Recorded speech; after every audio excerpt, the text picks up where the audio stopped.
Is there anything as silent as envy? It doesn't knock on the door, it doesn't shout. It simply watches, calculates, compares, and whispers inside the one who carries it. Have you ever stopped to think about how many people around you carry this invisible weight? How many of them you haven't been able to identify because envy is a disguised artist, always masked as politeness, as a smile, as a "I'm happy for you." The truth is that dealing with envious people can be confusing. Sometimes you celebrate a win and feel something strange coming from that person. A heavy silence where there should be joy. A comment that diminishes where there should be support. And then you wonder, was it just my impression? Am I being unfair?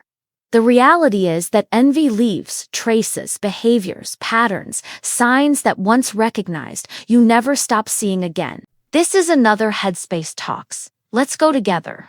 But it's not a general lack of empathy, it's a very specific one.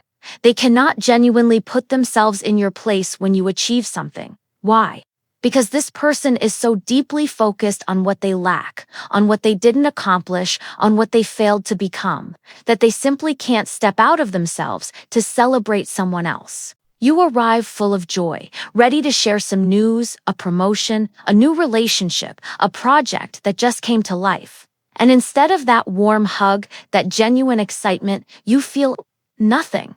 Or worse, you feel a weight, a silence that speaks louder than words. It's as if that person is much more focused on what's missing within themselves than on the abundance you're experiencing. The envious person is always self-centered. Not because they're selfish in the classic sense, but because their wound is so big it leaves no room for anything else. It's like an emotional black hole that pulls all the light inward.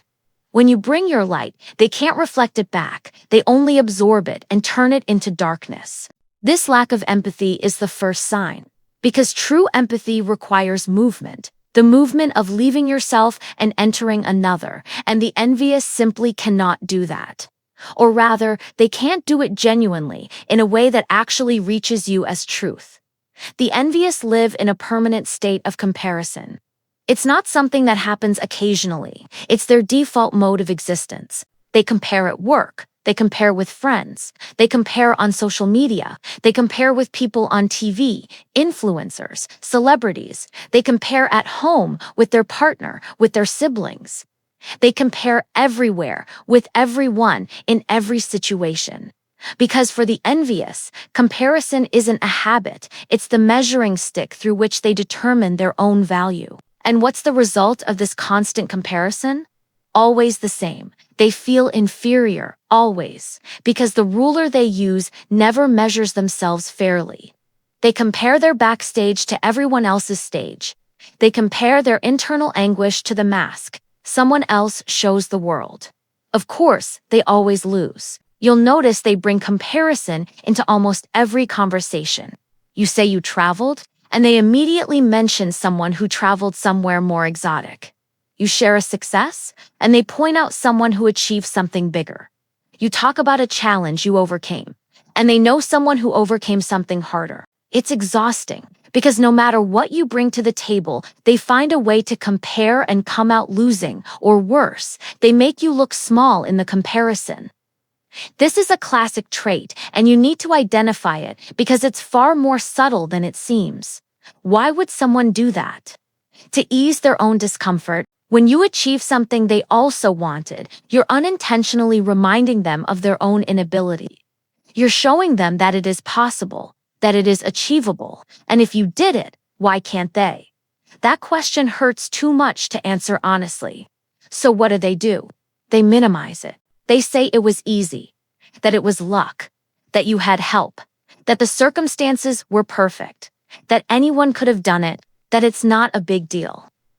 By doing this, they're unconsciously shrinking your achievement, which also shrinks the pain they feel for not achieving the same. And here's the delicate part. When an envious person minimizes your accomplishment, they're not actually talking about you. They're talking about themselves. It's an internal dialogue. They're trying to convince themselves that it doesn't matter, so they don't have to face their own sense of inadequacy. They can say, "Congratulations." They can say, "I'm happy for you." But something's missing, a light, a vibration, a spark. You can feel it, and often you really do. Your success becomes a spotlight on everything they didn't do, didn't become, didn't achieve. Your win doesn't speak about you, it speaks about their perceived failure. And since no one wants to look at their own failures, they simply can't celebrate you. They rarely offer genuine compliments, rarely celebrate with sincerity. And even when they do, there's always an invisible asterisk, always a but. Sometimes you even feel they'd prefer you not share your victories with them at all, as if there's an unspoken agreement that you should avoid bringing joy into the conversation because it bothers them. It forces them to face things they don't want to face. They won't say it out loud, the truth would be too raw. But internally, deep inside, they hope you don't succeed. Not consciously, not deliberately. It's deeper than that. It's a desire living in the shadows of their mind. Why? Because someone else's failure is the only relief they feel from their own pain. If you fail, they no longer have to face the discomfort of your success. Your setback becomes their comfort. You can sometimes feel this in tiny details. The spark in their eyes when something goes wrong for you, the enthusiasm when discussing someone else's downfall, the energy they bring when sharing bad news about successful people. These are clues. The envious live with a deep sense of inferiority. They genuinely believe they're less than others. Because of that belief, they crave endless validation. They need praise, they need attention. They need to be the center of everything because their internal void is so big that only external validation soothes it temporarily.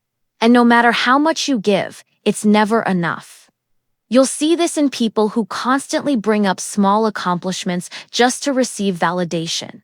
They steer every conversation back to themselves. They interrupt your story with theirs. They turn your victory into an opportunity to get attention. It becomes toxic because you end up constantly feeding their ego, and it's a bottomless pit.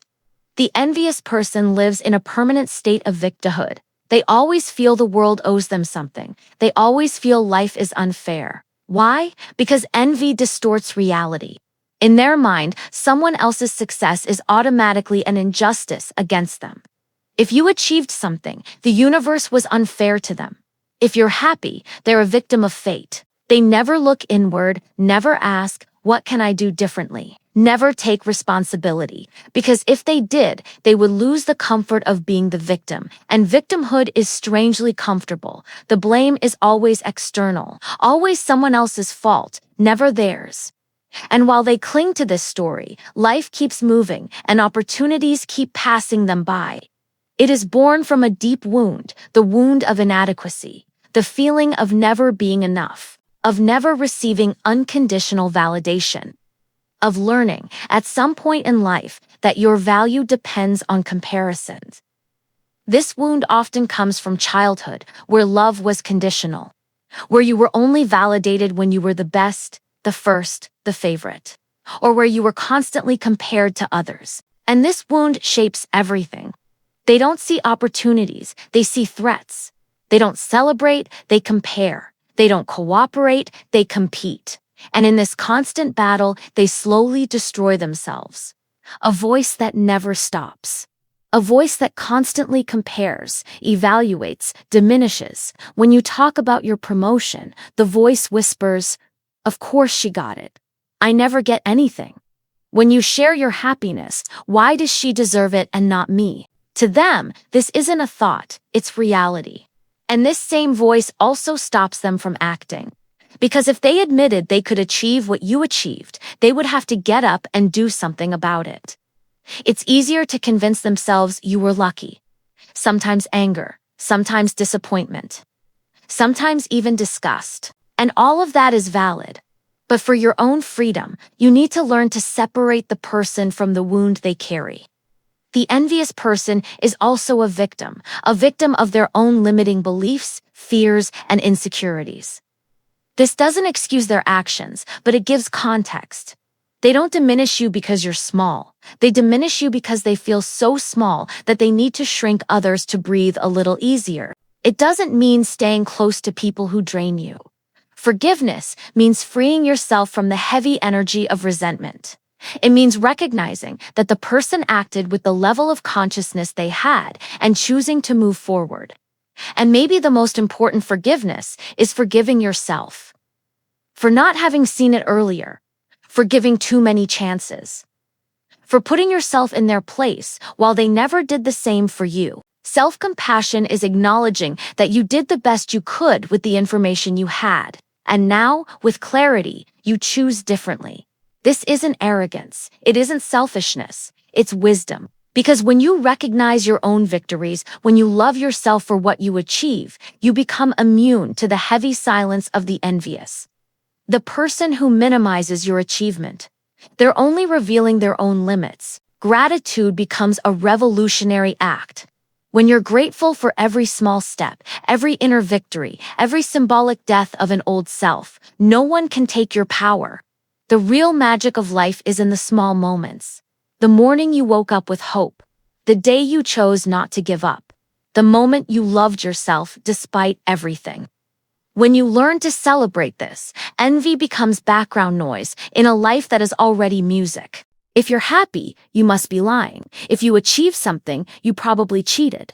Because someone stuck in envy cannot imagine that another person could genuinely deserve what they have. But here's the truth. You must carry like armor. You deserve it. You deserve love. You deserve success. You deserve joy. Not because you did something extraordinary, but because you exist. Because you're here, trying, evolving, being vulnerable. The envious lost the ability to love themselves unconditionally. They only feel worthy when they win. Their worth is a math equation, and when you don't solve that equation in the way they do, they can't love you authentically. But you can choose differently. You can love yourself while they cannot. You can recognize your worth while someone else tries to deny it. This is the silent revolution. They're not in the present moment. They're not living their life. They're stuck in the past and in imaginary futures. But you have access to something they don't. The power of the present. This exact moment, this breath, this choice. When they try to pull you into the game of comparison, you can simply refuse. You can tell yourself, this is about them, not about me. My life is happening now. The present is where real magic happens. It's where you create, love, build. Where you take the actions others only fantasize about. Envy only survives in mental fiction. It cannot exist when you are truly present. So protect your present. Recognize when someone is trying to pull you out of it. And return again and again to the now. You know what to look for. You can identify when someone carries the invisible weight of envy. Empathy allows you to understand that they are suffering because envy is suffering. But understanding does not mean tolerance. Not every friendship should be kept. Not every relationship deserves your energy. Not every person who enters your life should remain. You're allowed to protect your peace. Maybe there's a conversation to be had, a heart-to-heart. Maybe that person isn't aware of their pattern. Maybe they don't realize how they hurt others. But not everyone wants to wake up. Not everyone is ready to see. Not everyone will do the internal work. And that's important information. You are not responsible for awakening anyone. You are responsible for protecting your own light. How many decisions haven't you made? How many people have you kept close? How many situations have you tolerated, all because you were afraid of being judged or didn't want to hurt someone who had already hurt you? Think about that, truly. Because many times we sacrifice our own peace hoping the other person will change. And then comes the moment of clarity. They won't. Not now. Maybe never. And that peace you sacrificed never returns. So choose wisely. Choose yourself. Choose your peace. Choose your joy. Choose to stay close to those who can celebrate you. Choose to walk away from those who need to diminish you in order to feel big. And of course, if you want to keep walking with me, subscribe to the channel and turn on notifications. Here at Headspace Talks, we learn together how to transform pain into strength and silence into healing.